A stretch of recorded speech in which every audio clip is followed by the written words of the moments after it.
Hi, I'm Mike from 1A Auto. We've been selling auto parts for over 30 years.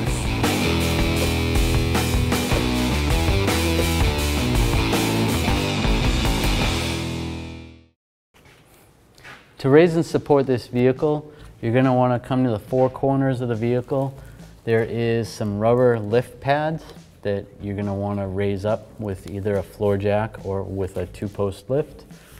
There's that area there, and then there's some on the back as well, and equal on the opposite side.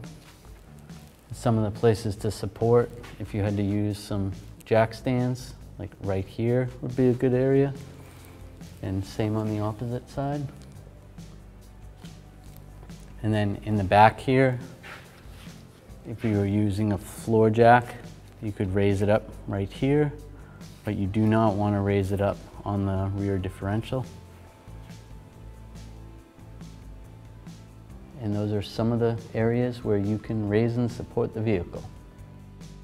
Thanks for watching. Visit us at 1AAuto.com for quality auto parts, fast and free shipping, and the best customer service in the industry.